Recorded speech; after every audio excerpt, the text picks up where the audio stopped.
Huwag mo nang ipilit, Sabrina. Malas ka. Simula nang pakasalan kita, pabagsak na ang buhay ko. Ang lamig ng hanging habagat ay tila nanunuot hanggang sa mga buto, ngunit mas malamig ang mga matang nakatingin kay Sabrina mula sa itaas ng hagdan. Nakatayo si Simon, ang lalaking pinag-alayan niya ng buong kabataan, na parang isang estranghero. Wala ni katiting na awa sa pagkakakunot ng kanyang noo, tanging pandidiri. Sa mga nanginginig na kamay ni Sabrina ay ang mainit na lalagyan ng kare-kare. Mapula pa at mahapdi ang kanyang mga daliri mula sa pag-ihip ng apoy at paghalo ng sarsa sa loob ng 3 oras. Ang amoy ng nilagang baka, mani at bagoong ay sumasabay sa amoy ng basang aspalto. Ibinenta niya ang kahuli-hulihang pilak na kwintas ng kanyang yumaong ina, ang kaisa-isang alaalang natitira sa kanya. Mabili lamang ang mga sangkap na ito. Ginawa niya ito dahil umasa siyang ang paboritong ulam ng asawa ay magpapagaan sa galit at stress nito sa pagkalugi ng pabrika ng seramika. Ngunit ang sasalubong pala sa kanya ay ang 3 maiitim na sako ng basura na naglalaman ng kanyang mga lumang damit. Nakakalat ang mga ito sa sahig na nababasa ng ulan. Itinapon na parang mga walang kwentang basahan. Look at you! Wala kang kwenta. I'm drowning in debt. Tapos ano? Kare-kare ang ibibigay mo sa akin? Ang boses ni Simon ay kasing talim ng basag na salamin. Umiibabaw sa tunog ng malakas na ulan. Pilit nitong inaayos ang kwelyo ng kanyang mamahaling polo na pilit pinapanatili ang amoy ng pabango at yaman kahit na balubog na sila sa utang. Can your cooking pay the bank?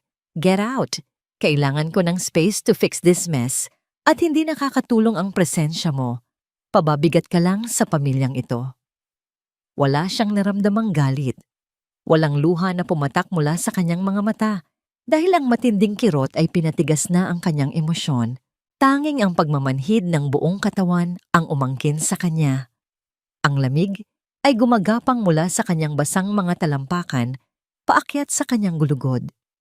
Ang sikmura niya ay bumaligtad at nanigas, hindi dahil sa gutom, kundi dahil sa matinding hiya at pandidiri sa sarili. Ang mainit na lalagyan ng kare-kare ay dumulas mula sa kanyang mga walang lakas na kamay. Ang pagbagsak nito sa sementadong sahig ay lumikha ng isang malagim na eksena. Ang malapot at kulay kahel na sarsa ay kumalat sa putik, dumikit sa kanyang lumang tsinelas, inilalantad ang pag-ibig niyang nauwi sa wala. Ang pinaghirapan niya, ang huling yaman ng kanyang ina, ay naging dumi na lamang sa paanan ng lalaking hindi kailanman nakita ang kanyang halaga. Ganito na lang ba ang halaga ko? Ang tanong na yon ay paulit-ulit na sumisigaw sa kanyang isipan habang nakatingin sa nilagang karne na tinatapakan na ngayon ng sapatos ni Simon nang humakbang ito paatras upang hindi matalsikan ng sarsa. Ang mabigat na pintong kahoy ay sumara ng tuluyan. Ang paglapat nito sa hamba ay naghudyat ng pagtatapos ng kanyang pagiging alipin sa sariling pamamahay. Naiwan si Sabrina sa labas, basang-basa ng ulan, nilalamon ng dilim ng gabi sa Maynila. Habang yakap ang sarili upang labanan ang ginaw, kinapa niya ang kanyang tagiliran. Sa loob ng punit na tela ng kanyang lumang bag, may isang matigas na bagay na pumigil sa kanyang tuluyang pagbagsak. Ito ang lumang bank card na ibinigay ng kanyang amang karpintero bago ito pumanaw, maraming taon na ang nakalilipas. Ang card na hindi niya kailanman pinansin dahil sa paniwalang walang laman ang bulsa ng kanyang ama. Bukas ng umaga, lalakad siya patungo sa bangko upang kunin ang anumang barya na natitira doon para sa kanyang pamasahe pauwi sa probinsya.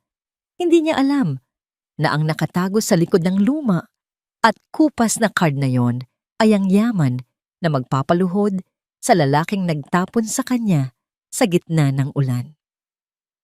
Ang nakakapasong lamig ng sentralisadong aircon sa loob ng pinakamagarang bangko sa Makati ay tila mga karayom na tumutusok sa balat ni Sabrina. Ang kanyang lumang t-shirt at pantalon ay basa pa rin at nangangamoy ambon, pinaghalong pawis at puyat, matapos ang isang gabing pagpapalipas ng oras sa malamig na semento ng isang waiting shed. Bawat hakbang ng kanyang kupas na tsinelas ay lumilikha ng gasgas na iyak sa makintab at marmol na sahig. Ang amoy ng mamahaling jasmine diffuser na umaalingaw-ngaw sa buong paligid ay lalong nagpapadiin sa katotohanang hindi siya nabibilang sa lugar na ito. Ang mga kliyenteng nakasuot ng mga plansadong suit at mayayaman na ginang na amoy, imported na pabango ay lumalayo. Pinapanatili ang distansya na tila ba nakakahawa ang kanyang kahirapan. Nangangatog ang kanyang mga labi nang marating niya ang counter. Inilapag niya ang luma, gas-gas, at nagbabakbak ng bank card sa makinis na salamin. "Miss, I think you're in the wrong building." Ang boses ng teller ay puno ng pagmamalaki at pandidiri. Hindi man lang nag-abala na itago ang pag-ikot ng kanyang mga mata. "Walang ayuda dito, at saka for premium clients lang ang lane na ito. Baka pwede po tayong lumabas na bago pa makatawag ng security." Napayuko si Sabrina. Ang pamilyar na hiya ay muling gumagapang sa kanyang dibdib. Ang parehong hiya nang ipagtabuyan siya ni Simon kagabi. "Gusto ko lang po sanang kunin kung ano man ang natitira dyan." Ang boses niya ay paos at halos isang bulong. "Pamasahe lang po sana pauwi sa probinsya." Bumuntong hininga ang teller, padabog na kinuha ang lumang card gamit ang dalawang daliri na parang nandidiri sa anumang mikrobyo na nakadikit dito. Pabalang nitong isiningit ang card sa makina. Ngunit ang pilit na pagtataray ng teller ay unti-unting naglaho. Ang mabilis na pagtipa ng kanyang mga daliri sa teklado ay biglang huminto. Ang kanyang mga mata ay nanlaki. Halos lumabas mula sa kanyang mukha habang nakatitig sa monitor. Ang mapagmataas na kulay sa kanyang pisngi ay napalitan ng pamumutla na parang nakakita ng multo. Nanginginig siyang tumayo. Hindi na napansin ang pagkahulog ng kanyang mamahaling ballpen sa sahig at nagmamadaling tumakbo patungo sa opisina ng manager. Ilang sandali pa, isang lalaking nasa kalagitnaan ng 50-14, nakasuot ng makapal at madilim na asul na suit na amoy mamahaling tabako, ang nagmamadaling lumabas. Siya si Ginoong Raymond Cruz, ang pinakamataas na direktor ng bangko. Ang kanyang sapatos ay mabilis na humakbang palapit kay Sabrina. Wala sa kanyang mga mata ang pandidiri ng mga tao sa paligid. Sa halip, isang matinding paggalang at pamamangha ang bumalot sa kanyang mukha. "Senyorita Sabrina." Ang boses ni Ginoong Cruz ay may halong panginginig ng boses ng isang taong nakaharap sa isang maharlika. Bahagya siyang yumuko. "Isang malaking karangalan ang makaharap kayo. Mangyari po lamang na sumunod kayo sa aking pribadong opisina." Hindi na nakasagot si Sabrina nang gabayan siya ng direktor papasok sa isang malawak na kwarto na may mabigat na pintong gawa sa mahogany. Ang pagsara ng pinto ay tuluyang naghiwalay sa kanya sa mapanghusgang mga mata sa labas. Pinaupo siya sa isang malambot at balat na silya na tila yayakap sa kanyang pagal na katawan. Mula sa printer sa gilid ng mesa, kinuha ni Ginoong Cruz ang isang mainit-init at malinis na papel. Maingat niya itong inilapag sa harapan ni Sabrina. "Ito po ang kasalukuyang balanse ng inyong account, senyorita." Dahan-dahang iniangat ni Sabrina ang kanyang kamay.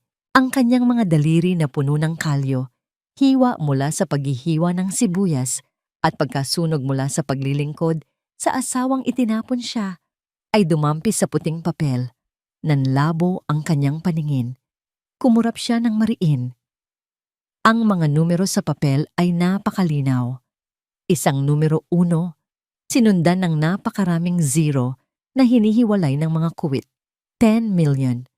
At sa dulo nito, hindi ang karaniwang sagisag ng piso. Ito ay dolyar. 10 milyong dolyar. Huminto ang pagtibok ng kanyang puso. Nawalan ng hangin ang kanyang mga baga. Ang isip niya ay naglakbay pabalik sa kanyang amang si Don Emilio. Isang lalaking amoy, supot ng kahoy at murang sigarilyo, na laging nakayuko at nagtitiis sa sigaw ng mga mayayamang nagpapagawa ng bahay. Ang lalaking pinagtawanan ng pamilya ni Simon dahil sa pagiging isang hamak na karpintero. Bakit? Paano? Ang mga tanong ay pumulupot sa kanyang lalamunan. Pinipigilan ng anumang salita na lumabas. Ang babaeng itinapon dahil sa pagiging walang kwenta at pabigat kagabi. Ang babaeng handang magmakaawa para sa pamasahe sa boss ay nagmamay-ari ng yaman na higit pa sa kayang kitain ni Simon sa 5 buhay nito. Habang nakatitig sa papel, isang matinding alon ng paninikip ng dibdib ang sumagasa sa kanya. Hindi siya nakaramdam ng tuwa. Tanging isang napakalalim at napakasakit na pagsisisi. Sayang ang mga luhang iniyak niya kagabi. Sayang ang pagpapakumbaba niya. Hinayaan ni Ginoong Cruz na mabalot ng katahimikan ang silid. Pagkatapos, mula sa ilalim ng kanyang mesa, maingat niyang inilabas ang isang maliit na kahon na gawa sa inukit na nara. Ipinatong niya ito sa ibabaw ng papel na may mga numero. Matagal na po itong naghihintay sa inyo, Mrs. Sabrina. Malumanay na wika ng direktor. Bilin ng inyong ama. Mabubuksan lamang ninyo ito sa araw na madama ninyo ang pinakasagad na desperasyon at kalungkutan. Panahon na po upang basahin ninyo ang katotohanan. Ang silid ay tahimik, liban sa mahinang ugong ng aircon na hindi sapat upang palamigin ang biglang pag-iinit ng buong katawan ni Sabrina. Ang kahon na gawa sa nara ay pamilyar.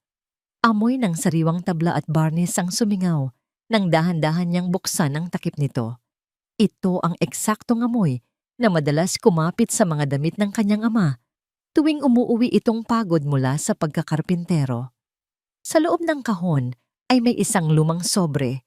Naninilaw ang mga gilid dahil sa katagalan. Sa ilalim nito ay mga dokumento ng iba't ibang kumpanya sa labas ng bansa. Nanginginig ang kanyang mga daliri na puno ng peklat nang buksan niya ang liham. Ang sulat kamay ay magulo, ngunit pamilyar. Mga letrang isinulat ng kamay na sanay sa paghawak ng martilyo kaysa panulat. Aking bunso, kung binabasa mo ito, alam kong nasa pinakamababang bahagi ika na ng iyong buhay. Patawarin mo ako kung itinago ko ang totoo. Ang pagiging karpintero ko ay hindi kasinungalingan. Ito ay pag-alala sa aking pinagmulan bago ako pumasok sa mundo ng lihim na pamumuhunan. Nakita ko kung paano ka nabighani kay Simon. Nakita ko ang pagmamataas niya at ang pang-iinsulto ng kanyang pamilya sa atin. Ngunit ikaw ay bulag sa pag-ibig. Kung ibinigay ko sa iyo ang yamang ito noon, tiyak na gagamitin niya ito at itatapon ka rin kapag wala ka ng pakinabang. Iniligtas ko ang perang ito hindi para maging asawa ka ng isang mayaman, kundi para maging malaya ka kapag tinanggal na niya ang kanyang maskara. Ang perang ito ay hindi pabuya, Sabrina.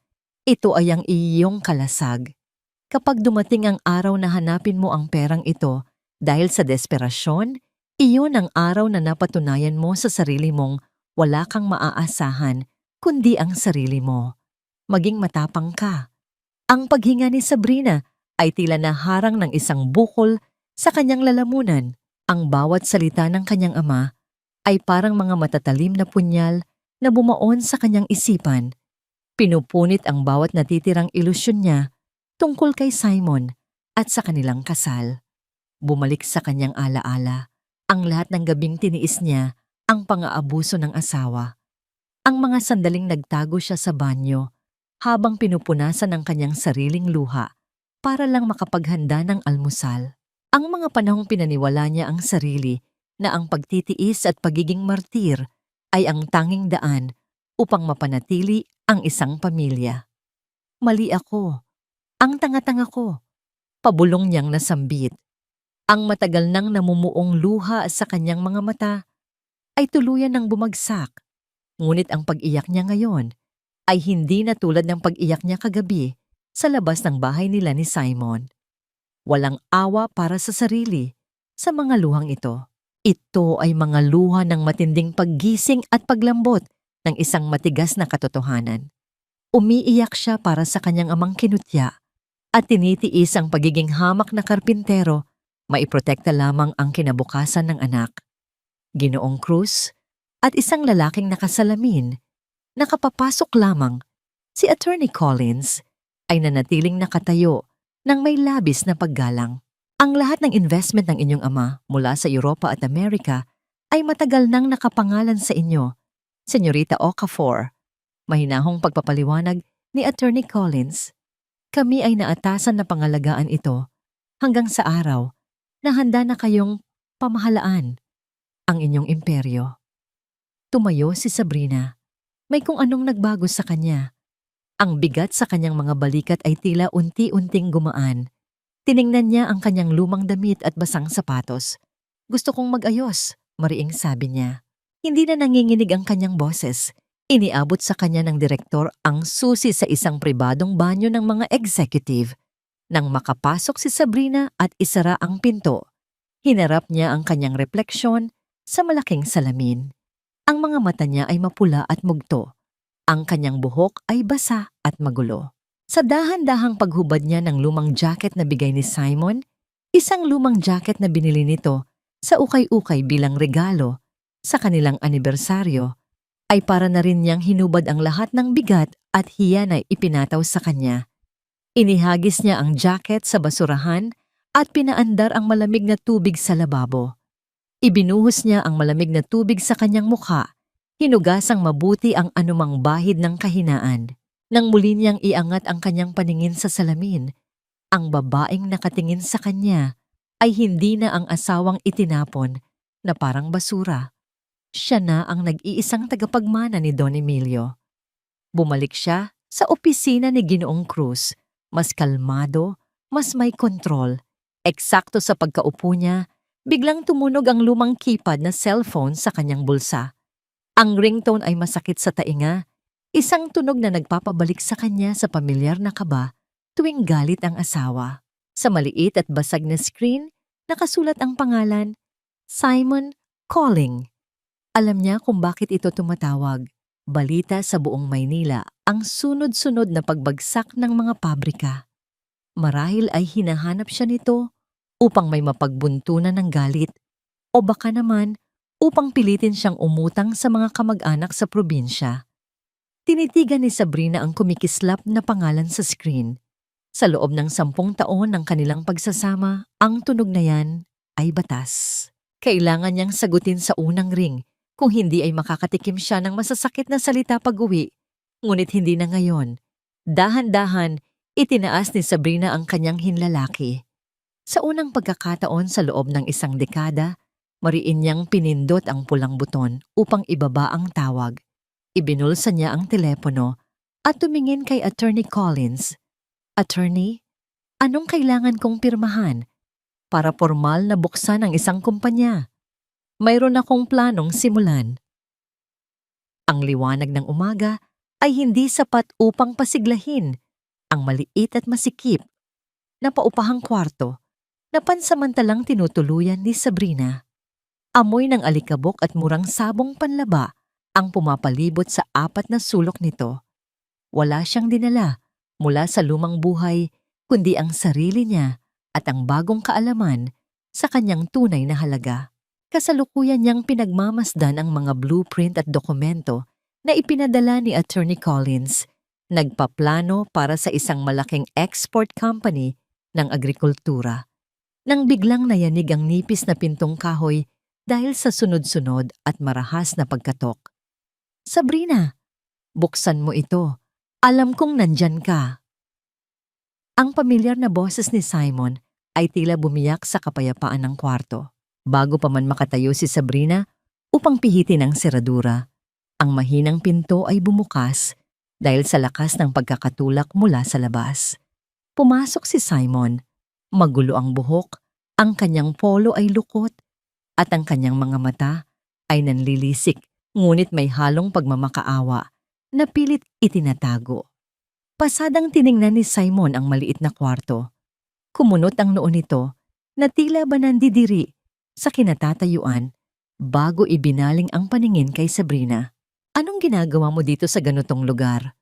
Umuwi ka na sa atin, sabi ni Simon. Ang tono ay hindi nag-imbita. kundi nag-utos. Nanatiling nakatayo si Sabrina sa gilid ng maliit na mesa kung saan niya itinago ang mga dokumento. Wala na akong uuwian, Simon. Ikaw ang nagpalayas sa akin kung nakakalimutan mo. Ngumisi si Simon, isang ngangiting nagpapahiwatig ng kanyang pagkukunwari. Unti-unti itong lumapit kay Sabrina at pilit na inabot ang kamay ng asawa. Ginagawa ang pinakamahusay nitong pagganap bilang isang malambing na mister. Babe, nagalit lang ako nung isang gabi. Stress lang sa kumpanya. Alam mo namang ikaw ang mahal ko, di ba? Ang mainit at pawisang palad ni Simon ay dumampi sa buhok ni Sabrina. Pinilit ni Sabrina na huwag umurong kahit na ang haplos na yon ay nagdudulot ng pandidiri sa kanyang balat. Nabalitaan ko, may naiwan daw palang kaunting pera ang tatay mong karpintero. Siguro nasa 100,000 piso din yon, no? O baka kalahating milyon. Ang galit na pilit ibinabaon ni Sabrina ay nagsimulang kumulo. Ang mga salitang lumalabas sa bibig ng lalaki ay hindi tungkol sa pagsisisi, kundi tungkol sa pera. At ano ang kinalaman mo sa pera ng ama ko? Malamig na tanong ni Sabrina. Lumalim ang boses ni Simon. Ang pilit na paglalambing ay napalitan ng panunumbat. Utang na loob, Sabrina. Ako ang kumupkop sa'yo nung namatay ang ama mo. Pinakain kita, binigyan ng bahay, ng apelyido ko. Buhay ng kumpanya ko ang nakasalalay dito. Ibigay mo sa akin ang pera para maisalba natin ang pamilya natin. Obligasyon mo yan bilang asawa ko. Ang bawat salita ay parang asido na tumatapon sa mukha ni Sabrina. Ginamit na naman nito ang paborito nitong sandata, ang konsensya at ang huwad na utang na loob. Obligasyon? Pamilya? Ang boses ni Sabrina ay hindi tumaas, ngunit ang talim nito ay sapat upang patigilin si Simon. Noong itinapon mo ako sa ulan na parang basura, nasaan ang pamilya doon? Noong ipinaubaya mo sa akin ang lahat ng hirap sa bahay, habang ikaw ay nagpapakasarap sa mga party kasama ang mga kaibigan mo, nasaan ang obligasyon mo? Namula ang mukha ni Simon. Ang kanyang pasensya ay mabilis na naubos. Marahas niyang hinawakan ang braso ni Sabrina. Ang kanyang mga kuko ay bumaon sa laman ng babae. Huwag kang magmataas. 100,000 lang ang pag-uusapan natin dito. Ibibigay mo sa akin ang ATM o kung anong papel man, yan bago pa ako mawalan ng pasensya. Nakita ni Simon ang lumang bag ni Sabrina na nakapatong sa kama. Walang pag-aalinlangang binitawan niya si Sabrina at mabilis na humakbang patungo rito, handang halughugin ang mga gamit. Huwag mong hawakan yan, sigaw ni Sabrina. Pilit na inaabot ang bag, ngunit malakas siyang itinulak ni Simon pabalik sa pader. Eksakto sa sandaling idinikit ni Simon ang kanyang mga kamay. Sa zipper ng bag, isang malaking kamay ang mahigpit na sumunggab sa kanyang balikat. Ang paghawak ay napakalakas na napadaing si Simon at napaatras. Mula sa nakabukas na pinto, isang lalaking nakasuot ng simpleng puting t-shirt at maong, ngunit may tindig na tahimik at mapanganib, ang pumasok. Si Jude, ang kaibigan ni Simon na laging tahimik na nagmamasid sa tuwing nagkakasama sila. Ano sa tingin mo ang ginagawa mo, Simon? Ang boses ni Jude ay mababa at malamig, ngunit umaalingaw-ngaw sa buong kwarto. Gulat at napahiya, pilit na inayos ni Simon ang kanyang lukot na polo. Wala kang pakialam dito, Jude. Asawa ko siya at nag-uusap kami tungkol sa pera ng pamilya namin. Tumingin si Jude kay Sabrina na ngayon ay nakasandal sa pader, hawak ang namumulang braso kung saan bumaon ang mga kuko ni Simon. Ibinaling muli ni Jude ang kanyang nanlilisik na mga mata sa kanyang kaibigan. Hindi niya alam ang tungkol sa milyon-milyong dolyar. Ang alam lang niya ay ang nakikita niya ngayon. Isang lalaking ginagamit ang dahas sa isang babaeng hindi makalaban.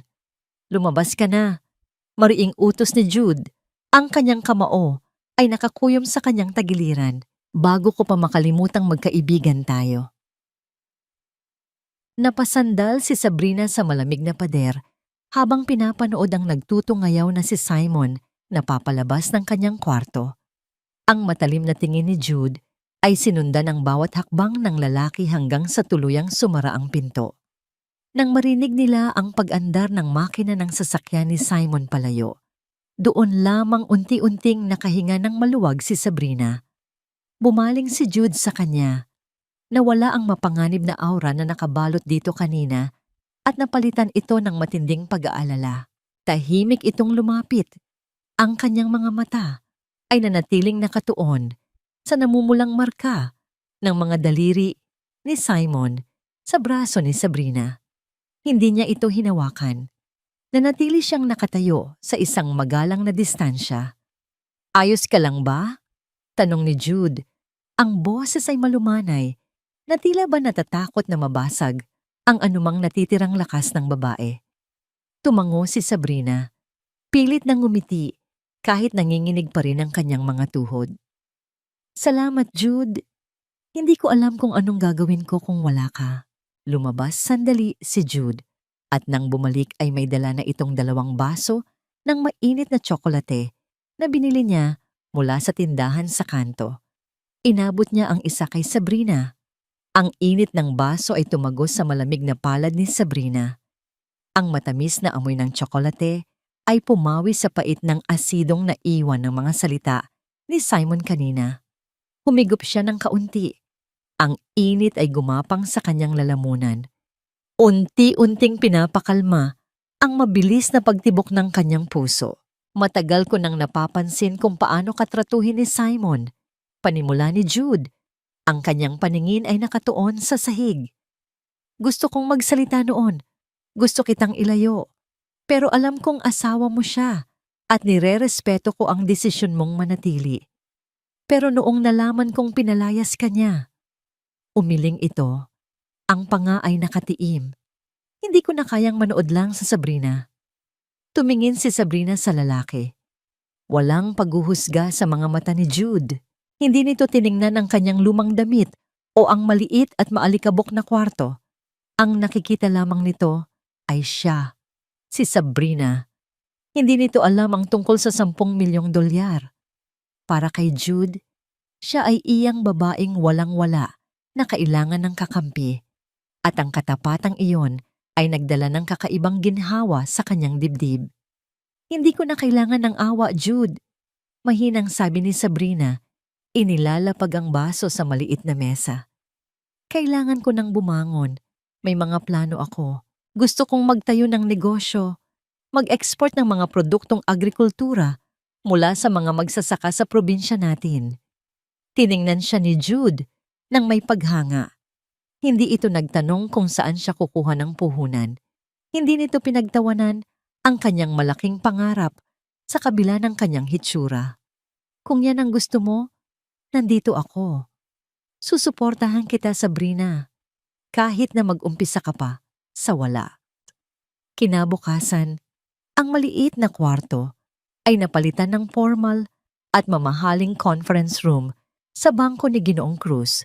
Nakaupo si Sabrina sa gitna ng mahabang mesa na gawa sa salamin. Kaharap sina Attorney Collins at ang direktor ng bangko. Nasa harapan niya ang isang makapal na folder na naglalaman ng mga dokumento para sa pagtatag ng Okafor Agricultural Holdings.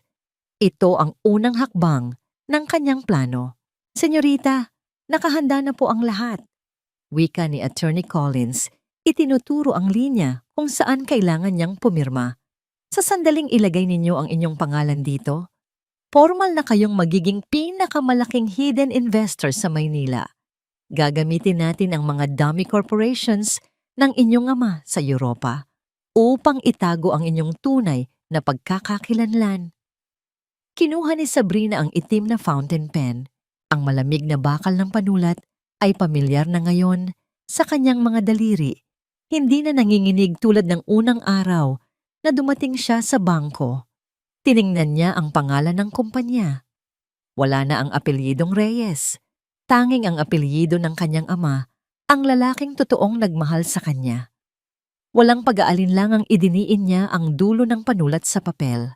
Ang bawat kurba at guhit ng kanyang pirma ay naghuhudyat ng pagkamatay ng mahinang Sabrina at ang pagsilang ng isang babaeng hindi na kailanman yuyuko sa sinuman. Nang matapos siya, isinara ni Attorney Collins ang folder at tumango. "Congratulations, Madam CEO." Lumapit si Ginoong Cruz na may hawak na isang manipis na tablet. "Madam, may isang urgent matter po. Ang pabrika ng seramika ni Simon Reyes ay tuluyan ng bumagsak kahapon. Ang bangko natin ang may hawak ng kanyang pinakamalaking utang. Paano po natin ito pamamahalaan?" Isang malamig na ngiti ang sumilay sa mga labi ni Sabrina. Tumingin siya sa bintana ng matayog na gusali. Pinagmamasdan ang mga maliliit na sasakyan sa ibaba. Ang lalaking nagtapon sa kanya sa ulan ay ngayon, nasa ilalim na ng kanyang mga paa. Lumipas ang ilang buwan na tila isang mabilis na pag-ikot ng gulong. Ang Okafor Agricultural Holdings ay lumago ng tahimik ngunit nakakabaliwang bilis. Kinokontrol ang malaking porsyento ng export market gamit ang kapital mula sa Europa.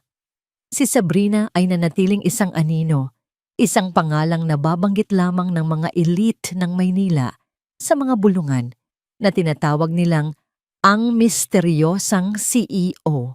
Samantala, sa kabilang dulo ng lungsod, ang init ng araw ay tila sumusunog sa natitirang pag-asa ni Simon. Ang kanyang opisina sa pabrika ng seramika na dati ay amoy mamahaling kape at tagumpay, ngayon ay amoy alikabok at pawis. Patay ang aircon dahil pinutol na ang kuryente sa kalahati ng gusali. Kasalukuyang nakatingin si Sabrina sa isang malaking flat-screen monitor sa kanyang penthouse office sa Makati. Nakakonekta ito sa CCTV ng opisina ni Ginoong Cruz sa bangko. Nakaupo siya sa kanyang malambot at itim na swivel chair. Humihigop ng tsa habang pinapanood ang lalaking dating tinatawag niyang asawa. Sa screen, makikita si Simon na nakaupo sa tapat ni Ginoong Cruz. Ang kanyang dating makisig na anyo ay naglaho na. Ang kanyang polo ay nalulukot. Ang mga mata ay namumula dahil sa kakulangan sa tulog at labis na pag-inom. Ang kanyang boses ay nanginginig sa desperasyon. "Ginoong Cruz, parang awa niyo na." Nagmamakaawa si Simon. Ang kanyang mga kamay ay nakadiin sa ibabaw ng mesa ng direktor. "Bigyan niyo pa ako ng isang buwan o buwan. Kailangan ko lang makausap ang CEO ng Okafor Holdings. Balita ko naghahanap sila ng mga lokal na pabrika para sa kanilang mga bagong packaging. Kung mapipirmahan ko ang kontratang ito, mababayaran ko ang lahat ng utang ko sa bangko niyo." Pinapanood ni Sabrina ang bawat patak ng pawis na tumutulo mula sa noo ni Simon. Ang lalaking laging nagsasabing siya ang nagdadala ng pamilya. Ang lalaking nanumbat na siya ang nagpapakain kay Sabrina. Ngayon ay nagmamakaawa para sa isang piraso ng tinapay. Nakita niya kung paano maingat na inayos ni Ginoong Cruz ang kanyang salamin. "Ginoong Reyes, ang Okafor Holdings ay hindi nagpapautang sa mga palubog na kumpanya at ang aming bangko ay binigyan na kayo ng 3 palugit. Bukas, magsisimula na ang proseso ng foreclosure ng inyong pabrika." Nanlaki ang mga mata ni Simon. Tumayo ito, ang silya ay halos tumumba sa lakas ng kanyang pagtayo. Hindi niyo pwedeng gawin ito. Buhay ko ang kumpanyang ito." Sa matinding kaba, nagsimula itong magsalita nang walang pag-iisip. Paano kung ibenta ko ang lupa ng aming pamilya sa probinsya, pati na ang lote kung saan nakalibing ang aking mga lolo't lola? Magkano ang halaga noon? Ibebenta ko. Bigyan niyo lang ako ng pagkakataon na makausap ang inyong kliyente. Sa loob ng kanyang tahimik na opisina, napatigil si Sabrina. Inilapag niya ang kanyang tasa ng tsaa sa platito nito. Ang mahinang tunog ng porselana ay umalingaw-ngaw sa kanyang isipan kasabay ng mga huling salita ni Simon. Ibebenta ang lote ng mga ninuno? Ibebenta ang mismong libingan ng kanyang pamilya para lang maisalba ang kanyang makasariling ego at posisyon? Isang nakakasuka Ngunit malamig na pagtanggap ang bumalot sa kanya. Wala talagang itinitirang paggalang si Simon para sa kahit ano, hindi sa asawa niya. At ngayon, hindi rin sa kanyang sariling dugo. Pinindot ni Sabrina ang maliit na intercom sa kanyang mesa. Kumonekta ito ng direkta sa earpiece ni Ginoong Cruz. Direktor! Ang boses ni Sabrina ay seryoso at walang bahid ng emosyon. Sabihin mo sa kanya na bilhin ang lote ng kanyang pamilya. I-draft mo ang deed of sale ngayon din. Sa screen, nakita niya ang bahagyang pagtigil ni Ginoong Cruz bago ito humarap kay Simon. Ginoong Reyes, panimula ng direktor. Kung seryoso kayo sa inyong alok, maaari nating ayusin ang pagbebenta ng inyong mga lupain ngayon mismo. Ngunit kapalit nito, kailangan ninyong pumirma sa isang absolute deed of sale ng inyong pabrika pabor sa Okafor Holdings. Bilang kapalit, babayaran ng aming kliyente ang lahat ng inyong utang sa bangko at maaari kayong manatili bilang isang empleyado.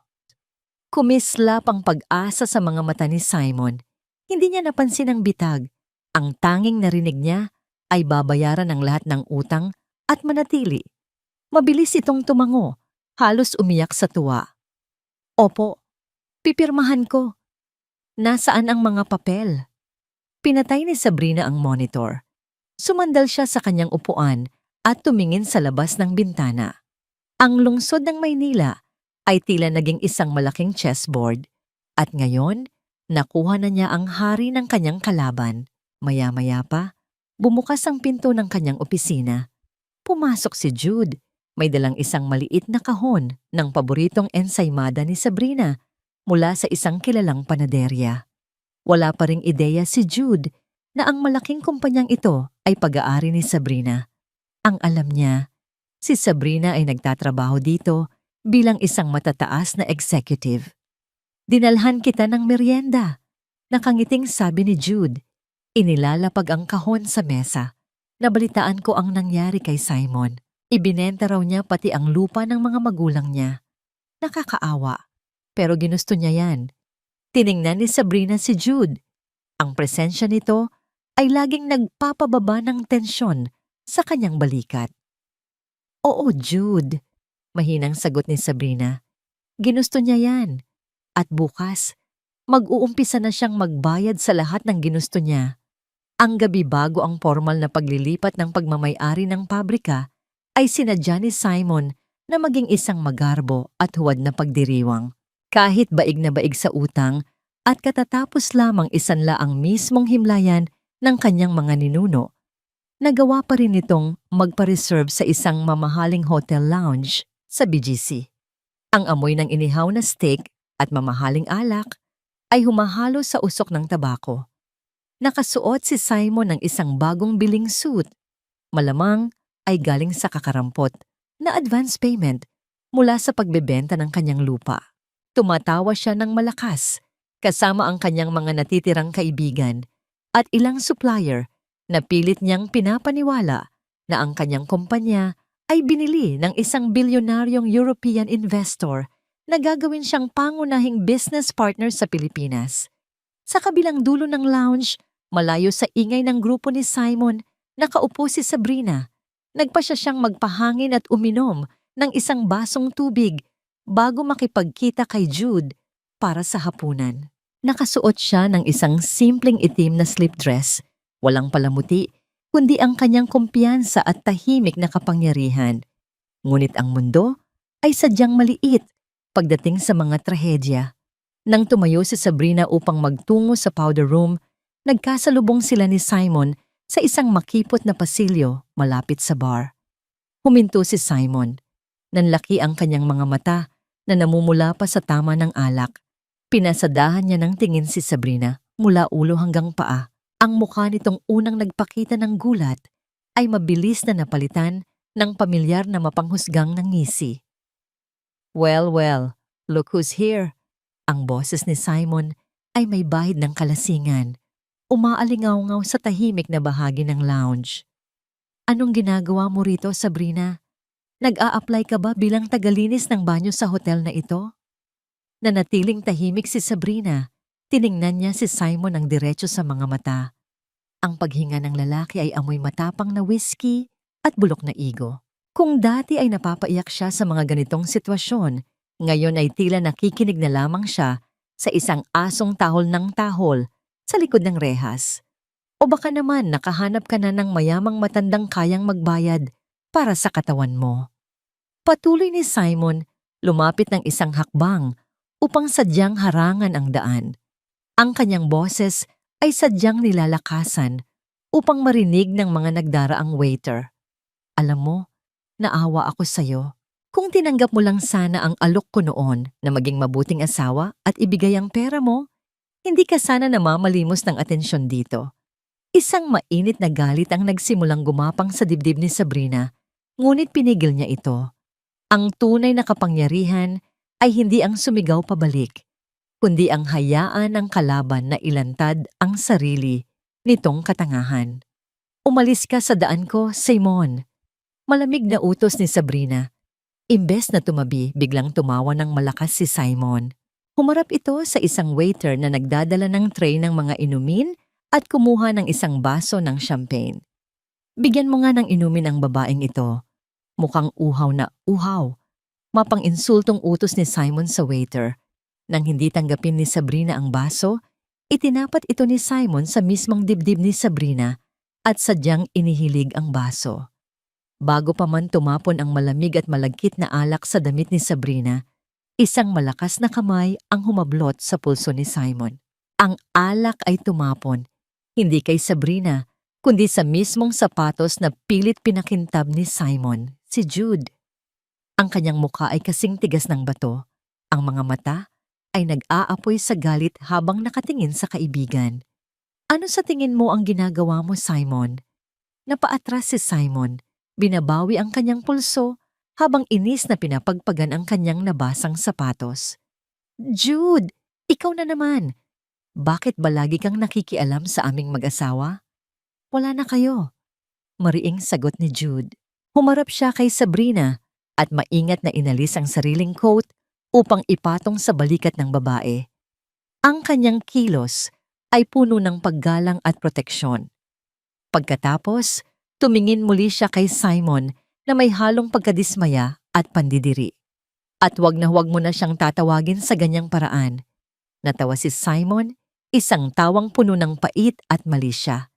Tiningnan niya ang coat ni Jude na nakapatong sa balikat ni Sabrina. Kaya pala.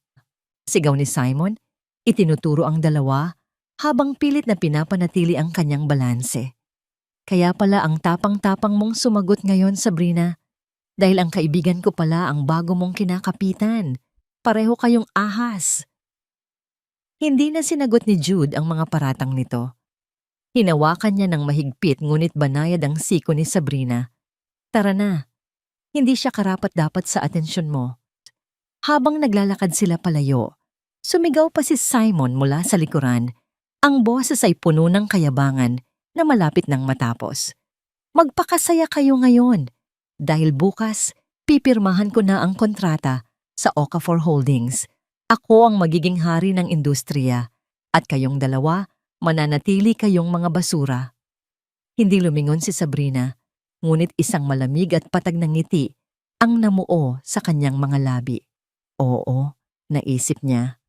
Bukas ang araw na sisingilin ko ang lahat ng utang mo. Ang malamig na simoy ng hangin galing sa Manila Bay ay humahaplos sa mukha ni Sabrina. Nakatayo sila ni Jude sa balkonahe ng restaurant, malayo sa ingay at pait ng engkwentro kanina. Ang coat ni Jude na nakapatong sa balikat ni Sabrina ay nagbibigay ng init na hindi lamang tumatagos sa balat, kundi umaabot hanggang sa kanyang nanlalamig na kaluluwa. Pinapanood ni Jude si Sabrina. Sa ilalim ng ilaw ng mga poste, ang mukha ng babae ay kalmado, ngunit alam niyang may nagbabagang apoy sa likod ng mga matang iyon. Hindi na ito ang Sabrina na nakilala niya noon, ang babaeng laging nakayuko at natatakot magsalita. Sorry dahil nakita mo yon. Basag ni Sabrina sa katahimikan, hindi inaalis ang tingin sa madilim na karagatan. Kahit kailan, hindi talaga nagbago si Simon. Humakbang si Jude palapit, Pumwesto sa tabi ni Sabrina. Ipinatong niya ang kanyang mga braso sa rehas na bakal. Wala kang dapat ihingi ng tawad, Sabrina. Siya ang dapat mahiya.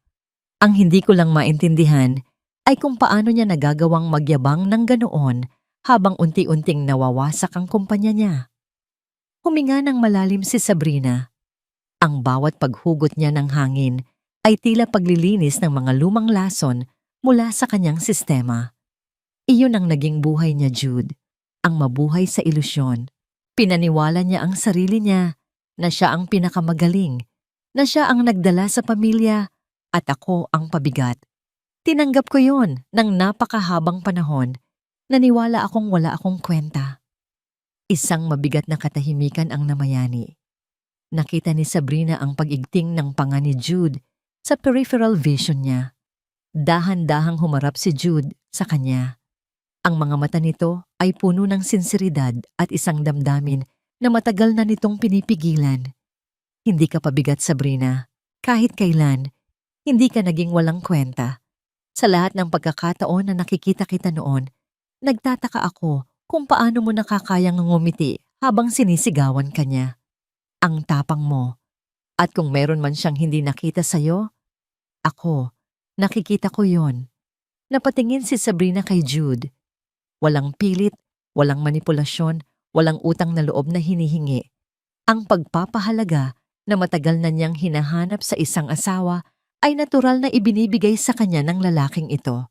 Ngunit naroon ang sikreto niya. Ang malaking lihim tungkol sa Okafor Holdings na hindi pa niya nasasabi.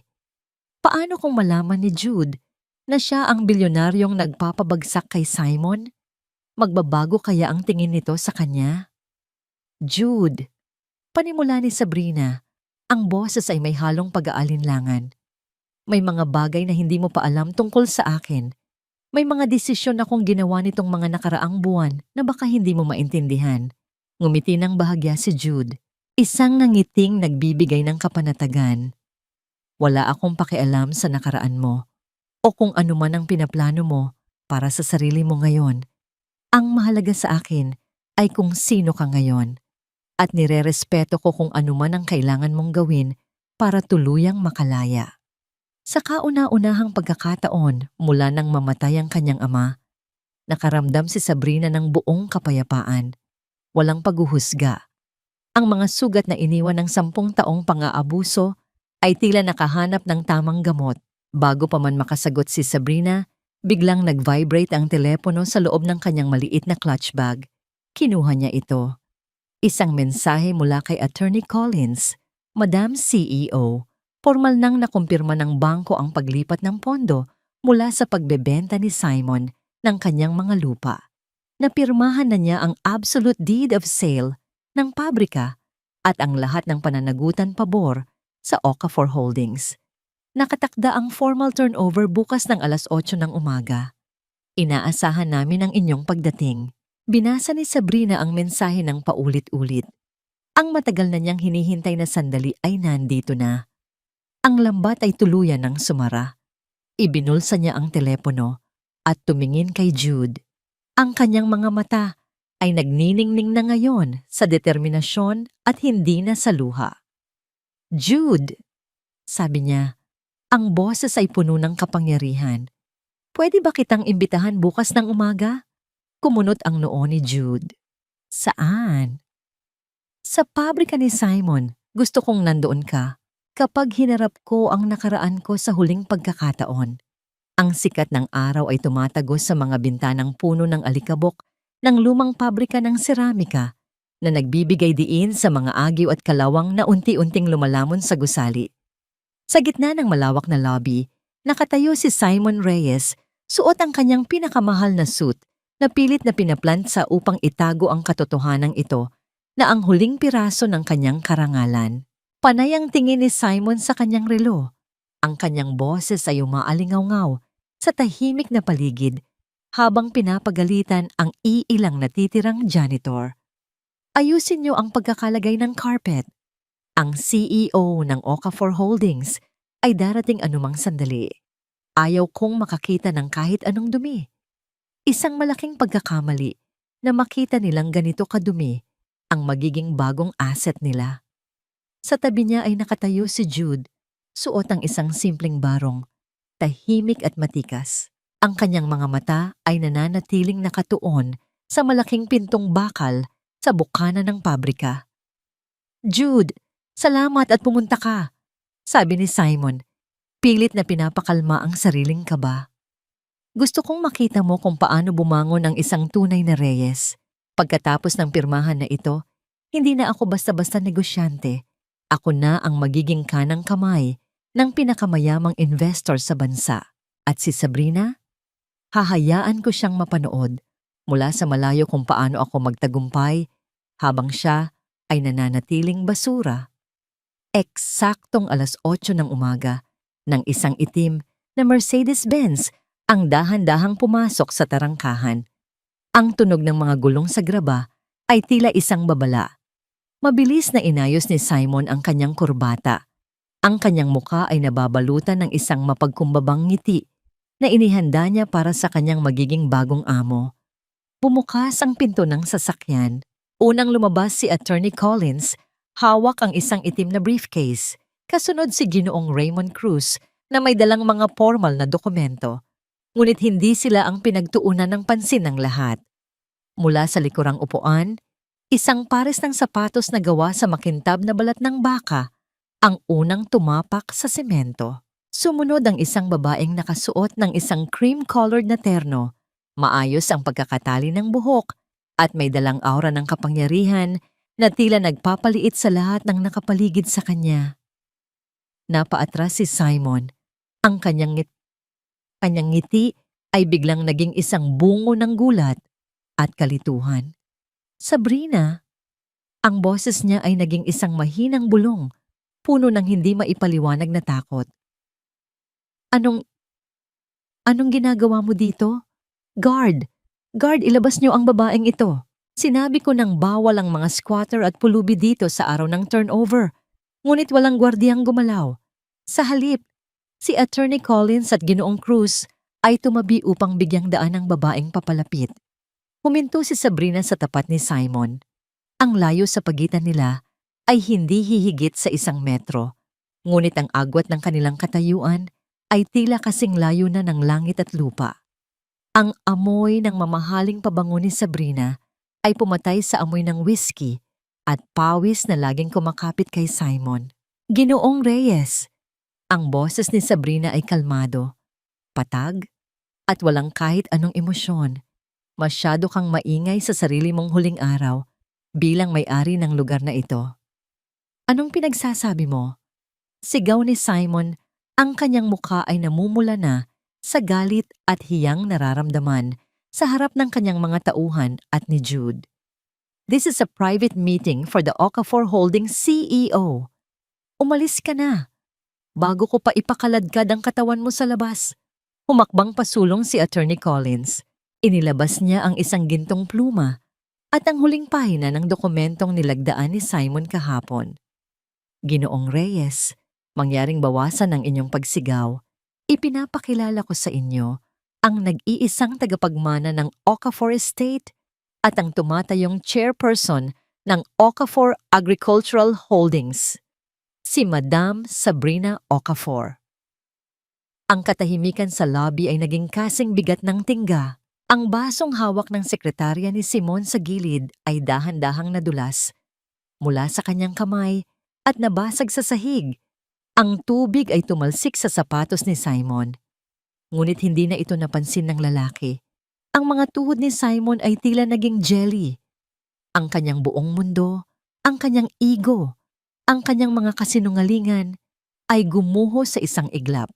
Tumingin siya kay Jude, naghahanap ng kakampi, ngunit nakita niya sa mga mata ni Jude ang isang malalim na paggalang, hindi para sa kanya, kundi para sa babaeng itinatwa niya. Hindi maaari ito, pailing-iling na sabi ni Simon. Ang kanyang boses ay nanginginig na sa iyak. "Ang tatay mo, isang hamak na karpintero lang siya. Paanong ikaw ang may-ari ng lahat ng ito?" Tinitigan siya ni Sabrina at sa pagkakataong ito, may bakas na ng awa sa kanyang mga mata. isang nakakasulasok na awa para sa isang taong hindi kailanman nakakita ng tunay na halaga ng tao. Ang tatay ko ay isang taong may dangal. Simon, isang bagay na kailanman ay hindi mo magkakaroon, sabi ni Sabrina. Binili ko ang pabrikang ito hindi dahil kailangan ko ang iyong seramika. Binili ko ito dahil ito ang tanging paraan upang matigil na ang paggamit mo sa ibang tao para sa iyong sariling kapakanan. Mula sa oras na ito, ikaw ay isa na lamang empleyado sa ilalim ng aking pamamahala. At ayon sa kontratang pinirmahan mo dahil sa iyong katusuhan, hindi ka maaaring mag-resign hanggat hindi mo nababayaran ang bawat sentimo ng utang mo sa akin. Pumagsak si Simon sa kanyang sariling upuan. Ang kanyang mga kamay ay nakatabon sa kanyang muka habang ang matinding hiya ay lumalamon sa kanyang pagkatao. Ang bawat sulyap ng kanyang mga empleyado ay parang isang sampal sa kanyang muka. Humarap si Sabrina kay Jude at bahagyang tumango. Isang matamis na ngiti ang sumilay sa kanyang mga labi. Ang unang tunay na ngiti ng isang malayang babae. Tara na, attorney. Marami pa tayong gagawin, sabi ni Sabrina habang tumatalikod. Ang tunog ng kanyang sapatos sa marmol na sahig ay tila isang martsa ng tagumpay. Naiwan si Simon sa gitna ng kanyang gumuhong imperyo. Nakikinig sa papalayo ng tunog ng sasakyan ni Sabrina. Ang sasakyang nagdala ng kanyang kaligtasan, ngunit naging kabaong din ng kanyang huling dangal. Ang ingay ng mga bulungan ng mga empleyado sa paligid ay tila mga bubuyog na nagliliparan sa loob ng lobby. Bawat bulong ay isang tusok sa natitirang pride ni Simon. Nakaluhod pa rin siya sa malamig na sahig. Ang kanyang mga mamahaling pantalon ay nababasa na ng natapong tubig mula sa basag na baso. Ang kanyang paningin ay nakatitig sa dulo ng sapatos ni Sabrina. Makintab, matibay, at hindi natitinag. Sabrina, babe, pakinggan mo ako. Ang boses ni Simon ay kasing gasgas ng lalamunang tuyong-tuyo. Sinubukan niyang abutin ang laylayan ng terno ni Sabrina, ngunit mabilis na humarang si Attorney Collins. Nagkamali ako, aaminin ko. Masyado lang akong nabulag ng stress sa negosyo. Pero isipin mo ang 10 taon nating pagsasama. Hindi mo ba kayang patawarin ang asawa mo? Tumingin si Sabrina sa lalaking nasa paanan niya. Walang galit sa kanyang mukha, kundi isang malalim at nakakangilong katahimikan. Ang katahimikang iyon ang pinakamabigat na hatol na natanggap ni Simon sa buong buhay niya. Mas masakit pa ito kaysa sa anumang sigaw o sampal. Asawa? Ang salita ay lumabas sa bibig ni Sabrina na parang isang banyagang lengguwahe. Nakalimutan mo na ba ang sinabi mo sa akin sa tapat ng pintuan natin? Na malas ako? Na wala akong kwenta? Dahan-dahang yumuko si Sabrina upang mapantayan ang tingin ni Simon. Ngunit nanatili ang distansya ng kanilang mga kaluluwa. Ang amoy ng alikabok ng pabrika at ang malansang amoy ng takot ni Simon ay humahalo sa paligid. Ang 10 taon na sinasabi mo, Simon, ay binayaran ko na ng bawat patak ng luha ko habang pinagsisilbihan kita ng walang reklamo.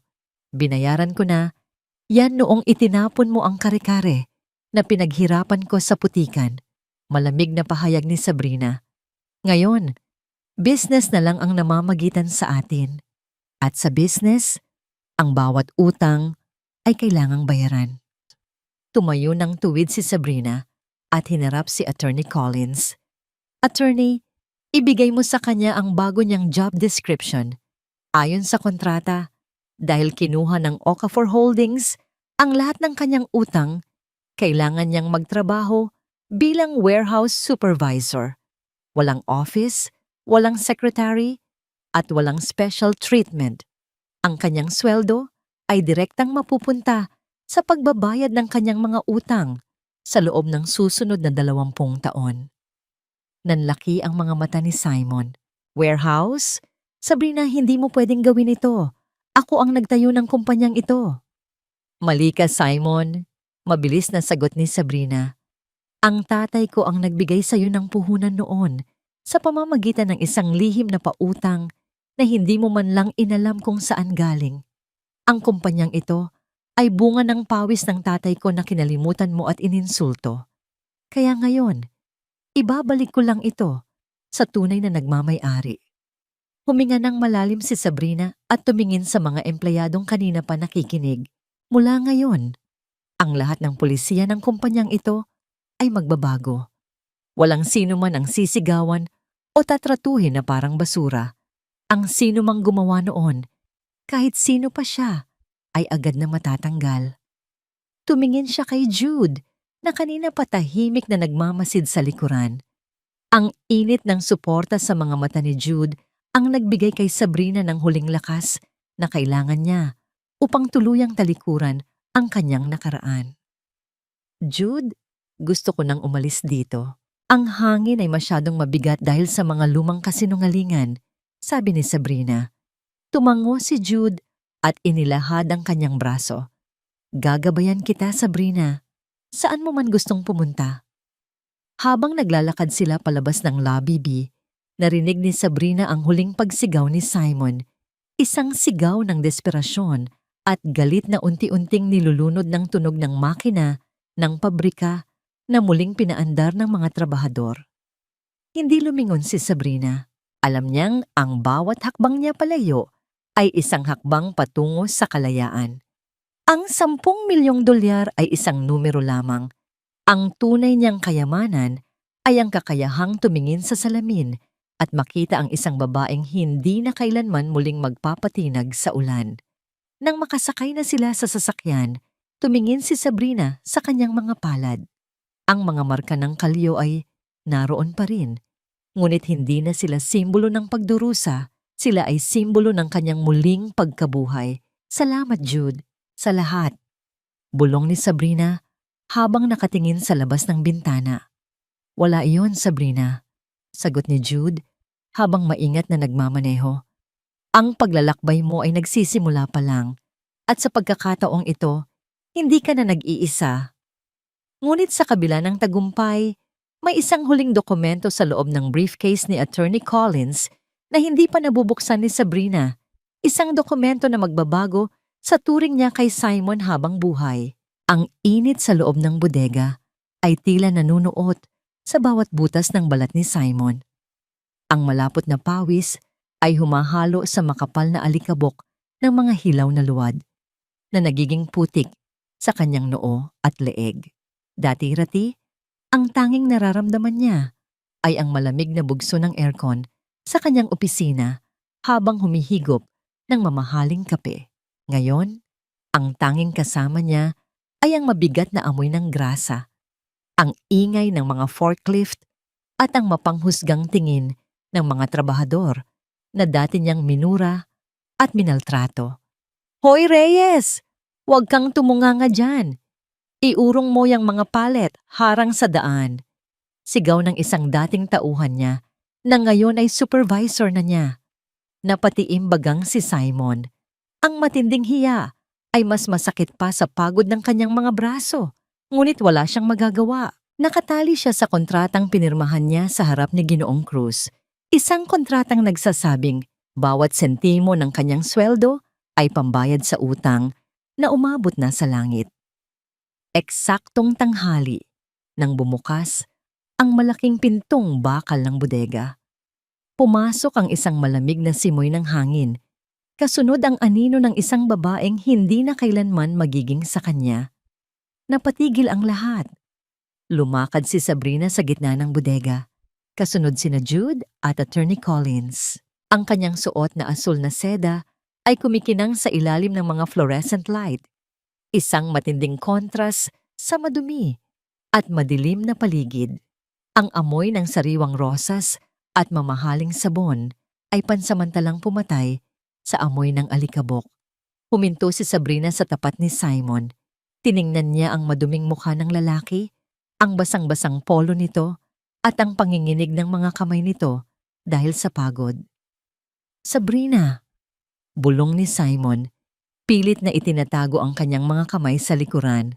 Please, maawa ka. Hindi ako sanay sa ganitong trabaho. Magkakasakit ako rito. Ang mga taong pinagtrabaho mo rito ng 10 taon nang walang maayos na bentilasyon at sapat na pasahod. Simon, sila ang tunay na nagtiis. Malamig na sagot ni Sabrina. Kung kaya nila, kaya mo rin. Lumingon si Sabrina kay Attorney Collins. Ibigay mo na sa kanya ang huling dokumento. Inilabas ni Attorney Collins ang isang folder mula sa kanyang briefcase. Ginoong Reyes, ito ang huling testamento ng inyong yumaong biyenan, si Don Emilio Okafor. Mayroong isang bahagi rito na ngayon lang namin pwedeng ihayag. Kinuha ni Sabrina ang dokumento at binasa ang isang talata na tila bumasag sa huling hibla ng katinoan ni Simon. Nakalagay dito, Simon, na noong 2 taon ng ating kasal, nang muntik nang bumagsak ang kumpanya mo dahil sa maling pag-invest sa sugal. Ang tatay ko ang lihim na nagbayad ng lahat ng utang mo. Pero hindi niya yon ibinigay bilang donasyon. Ibinigay niya yon bilang isang pautang na may kondisyon na sa sandaling saktan mo ako o ipagtabuyan, ang lahat ng shares mo sa kumpanyang ito ay automatikong malilipat sa pangalan ko. Nanlaki ang mga mata ni Simon. Ano? Ibig sabihin, matagal na niyang binalak ito? Hindi niya binalak, Simon. Pinrotektahan niya lang ako. Sabi ni Sabrina, ang boses ay may halong pait at pagmamahal para sa kanyang ama. Alam ng tatay ko na balang araw, lalabas ang tunay mong kulay. At noong gabing pinalayas mo ako sa ulan, ikaw mismo ang pumirma sa sarili mong pagkatalo nang hindi mo alam. Inilapit ni Sabrina ang mukha kay Simon. Ang 10 milyong dolyar na nasa account ko? Hindi iyon galing sa nakaw. Galing iyon sa mga investment na pinalago ng tatay ko para sa akin, habang ikaw ay abala sa pagpapakitang tao gamit ang pera na siya rin ang nagbigay. Bumagsak ang balikat ni Simon. Ang huling alas niya, ang paniniwalang siya ang nagtaguyod kay Sabrina, ay napatunayang isang malaking kasinungalingan. Sa buong panahon ng kanilang pagsasama, siya pala ang palamun ng pamilya Okafor. Ang bawat pagmamayabang niya, ang bawat panlalait niya kay Sabrina, ay ginagawa niya gamit ang yaman ng ama nito. Ngayon, Simon, tapos na ang usapan, sabi ni Sabrina habang tumatalikod. Magtrabaho ka ng maayos. Baka sa susunod na 10 taon, mabawasan ng kaunti ang utang mo. Hinawakan ni Jude ang kamay ni Sabrina at dahan-dahan silang naglakad palabas ng bodega. Sa labas, ang sikat ng araw ay isa pa kaliwanag. Ang langit ay asul na asul, tila nakikigalak sa kalayaang nakamit ni Sabrina. Ayos ka lang ba? Tanong ni Jude habang pinagbubuksan siya ng pinto ng sasakyan. Ngayon lang ako naging ganito kaayos, Jude. Sagot ni Sabrina. Ngayon ko lang naramdaman na ang bawat patak ng ulan noong gabing iyon ay naghugas sa akin para maging handa sa araw na ito. Sumakay sila sa sasakyan at iniwan ang pabrika. Sa rearview mirror nakita ni Sabrina ang anino ni Simon na bumalik sa pagbubuhat ng mga palet. Isang maliit at kaawa-awang figura sa gitna ng malawak na bodega. Ang ulan ay tapos na. Ang bagyo ay lumipas na. At sa dulo ng lahat ng pait, natagpuan ni Sabrina ang isang pag-ibig na hindi kailanman magiging pabigat. Ang sikat ng araw sa Batangas ay hindi kasing lupit ng init sa Maynila. Dito, sa malawak na lupain na pag-aari na ngayon ng Okafor Agricultural Holdings, ang hangin ay amoy sariwang damo at basang lupa. Isang amoy na laging nagpapaalala kay Sabrina sa kanyang ama. Nakatayo siya sa beranda ng kanyang bagong bahay, isang simpleng mansyon na gawa sa matitibay na kahoy at malalaking bintana na hinahayaang pumasok ang liwanag ng umaga. Hawak ni Sabrina ang isang tasang porselana na may mainit na kape. Pinapanood niya ang mga magsasaka na masayang nag-aani ng mga gulay sa malayo. Wala na ang kaba sa kanyang dibdib tuwing maririnig ang tunog ng sasakyan. Wala na ang pagmamadali na maghain dahil sa takot na masigawan. Ngayon, ang bawat galaw niya ay pag-aari niya. Madam, Narito na po ang ulat para sa itinatayo nating paaralan, para sa mga anak ng mga magsasaka. Magalang na wika ng kanyang sekretarya. Tumango si Sabrina at kinuha ang folder. Habang binabasa ang mga plano, isang pamilyar na pangalan ang dumaan sa kanyang isipan. Ngunit hindi na ito nagdudulot ng kirot.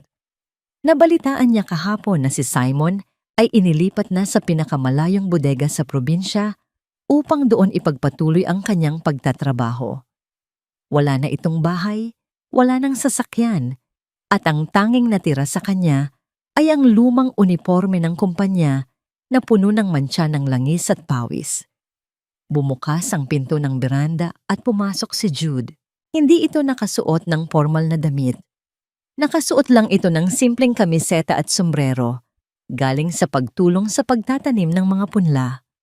Lumapit ito kay Sabrina, ngunit tulad ng dati, nanatili ang paggalang sa kanyang mga mata. Napakaayos ng takbo ng ani ngayong araw, Sabrina. Nakangiting sabi ni Jude. Ang mga tao ay masaya dahil sa bonus na ibinigay mo. Sabi nila, ngayon lang sila nakaranas ng ganitong klaseng amo. Tumingin si Sabrina kay Jude. Ang lalaking ito ay nanatili sa tabi niya noong siya ay isang malas na asawa pa lamang at nananatili pa rin ngayon ngayong siya na ang reyna ng kanyang sariling imperyo. Hindi ko lang ito ginagawa para sa negosyo, Jude. Mahinang sagot ni Sabrina. Ginagawa ko ito dahil gusto kong maramdaman nila na may halaga sila, na ang bawat pawis nila ay may katumbas na dangal. Hinawakan ni Jude ang kamay ni Sabrina, isang banayad na haplos na hindi nagdidikta, kundi nag-aanyaya. Sabrina, alam kong marami ka ng pinagdaanan, pero sana ay payagan mo akong maging bahagi ng susunod na kabanata ng buhay mo. Hindi bilang isang tagapagtanggol, kundi bilang isang katuwang na hinding-hindi ka bibitawan. Ngumiti si Sabrina, isang nangiting nagmumula sa kaibuturan ng kanyang pusong matagal na nagtiis. Jude, sa loob ng 10 taon, nanirahan ako sa isang pag-ibig na nagpapaiyak sa akin gabi-gabi. Ngayon, gusto ko namang pumili ng isang pag-ibig na hindi ako sasaktan. Isang pag-ibig na tutulungan akong lumipad, hindi yung puputulin ang aking mga pakpak. Sa malayong bahagi ng kalsada, sa labas ng bakod ng hasyenda, isang lumang bus ang huminto. Mula sa bintana nito, isang lalaking marungis ang muka at may bitbit na lumang sako ng gamit ang nakatingin sa malaking karatula na may nakasulat na Okafor Estate. Si Simon iyon. Pinapanood niya ang malawak na lupain, ang mga bagong gusali, at ang sasakyang Mercedes-Benz na nakaparada sa tapat ng mansyon. Nakita niya ang isang babaeng nakatayo sa beranda, masaya at malaya, habang katabi ang isang lalaking totoong nagpapahalaga sa kanya. Isang matinding pagsisisi ang bumara sa lalamunan ni Simon. Hindi siya naiinggit sa pera ni Sabrina. Ang masakit sa kanya ay ang mapagtanto na ang babaeng itinapon niya sa ulan ay ang tanging tao na totoong nag-alaga sa kanya ng walang kapalit. Nawala sa kanya ang lahat ng kayamanan, pero ang pinakamalaking kawalan niya ay ang pagkakataong mahalin ng isang babaeng tulad ni Sabrina. Unti-unting umandar ang bus, tinatangay si Simon patungo sa kanyang madilim at mahirap na kinabukasan. Ang alikabok na naiwan ng bus ay agad ding napawi ng preskong hangin ng Batangas. Tumingin si Sabrina sa langit. Ang huling anino ng kanyang nakaraan ay tuluyan ng naglaho. Sa bawat tibok ng kanyang puso, nararamdaman niya ang bulong ng kanyang ama. Malaya ka na, anak. Hindi na siya ang babaeng nakayuko sa ulan. Siya na si Sabrina Okafor, isang babaeng binuo ng pait, pinatibay ng tiis, at ngayon ay nagniningning sa sariling liwanag ng tagumpay at tunay na pag-ibig. Gabi na naman sa Maynila. Ang ulan ay muling bumubuhos, tila mga luhang naglalakbay mula sa madilim na langit patungo sa lupang uhaw sa katarungan. Ngunit sa pagkakataong ito, ang tunog ng bawat patak sa bubungan ay hindi na nagdudulot ng kaba sa dibdib ni Sabrina. Ang bawat hagupit ng hangin ay hindi na nagpaparamdam ng ginaw, kundi isang oyayin ng nakamit na kapayapaan. Sa isang masikip na kanto sa tapat ng isang pampublikong sakayan, nakatayo ang isang lalaking may bitbit na lumang kapote. Ang amoy ng krudo mula sa mga dumaraang jeepney at ang anghit ng basang basura ay humahalo sa kanyang hininga. Si Simon ito. Ang kanyang mga kamay, na dati ay tanging panulat at baso ng alak ang hawak, ngayon ay punong-puno ng itim na grasa at mga paltos na hindi na gumagaling. Tumingala si Simon sa dambuhalang LED billboard sa itaas ng kalsada. Doon, sa gitna ng nagliliwanag na screen, ay ang mukha ni Sabrina. Siya ay kinikilala bilang Outstanding Philanthropist of the Year. Ang kanyang nangiti sa larawan ay tila isang liwanag na lalong nagpapadiin sa kadiliman ng kinalalagyan ni Simon. Isang itim na sasakyan ang dahan-dahang huminto sa tapat ng sakayan dahil sa tindi ng traffic. Ang makintab na pintura nito ay nagpapaaninag sa basang anyo ni Simon. Sa loob ng sasakyan, sa likod ng madilim na salamin, ay nakaupo si Sabrina. Hindi niya nakikita si Simon. Hindi niya na kailangang makita ang anino ng kanyang nakaraan. Sa loob ng sasakyan, ang amoy ay sariwang lavender at bagong balat na silya. Walang ingay ng ulan. Tanging ang mahinang himig ng isang biolin ang naririnig. Inayos ni Jude ang suot na scarf ni Sabrina. Isang galaw na puno ng pag-aalaga na hindi kailanman kailangang hingin. "Are you okay, Sabrina? You look peaceful tonight." Bulong ni Jude. Ang kanyang boses ay parang isang mainit na kumot sa gitna ng malamig na gabi. Ngumiti si Sabrina at isinandal ang kanyang ulo sa balikat ng lalaki. "I am more than okay, Jude. For the first time, I don't feel the need to look back. I realize that some people are meant to be part of your history, but never your future." Habang umaandar ang sasakyan palayo, isang malakas na tilamsik ng maduming tubig mula sa gulong ang tumalsik sa suot na uniforme ni Simon. Nabasa ang kanyang mukha. Pumasok ang alat ng tubig sa kanyang mga mata, ngunit hindi niya ito pinahiran. Nakatitig lang siya sa papalayo ng pulang ilaw ng sasakyan ni Sabrina. Ito ang pinakamasakit na karma para kay Simon. Hindi ang pagkawala ng pera, hindi ang pagtatrabaho sa bodega, kundi ang katotohanang siya ay naging isang estranghero na lamang sa buhay ng babaeng dati, ay pag-aari niya ang bawat hininga. Ang pagiging anino sa gitna ng liwanag na siya mismo ang nagtaboy. Sa loob ng kanyang penthouse sa Makati, bago matulog, binuksan ni Sabrina ang maliit na kahon ng nara ng kanyang ama. Hinawakan niya ang lumang bank card na naging susi ng kanyang kalayaan. Ngumiti siya nang may kasamang buntong hininga. Ang halaga ng isang babae ay hindi nasusukat sa kung gaano siya kahusay magtiis, kundi sa kung paano niya pinipiling bumangon pagkatapos ng bagyo. Ang 10 milyong dolyar ay pabuya lamang ng tadhana, ngunit ang tunay na kayamanan ni Sabrina ay ang kanyang pusong marunong magpatawad, ngunit hindi na muling magpapaapi. Ang ulan ay patuloy sa pagbuhos, ngunit sa silid ni Sabrina, ang tanging nananatili ay ang init ng bagong simula. Ang malas na babae ay wala na. Ang natitira na lamang ay ang reyna ng kanyang sariling tadhana, natutulog ng mahimbing habang ang mundo ay tahimik na sumasaksi sa kanyang tagumpay.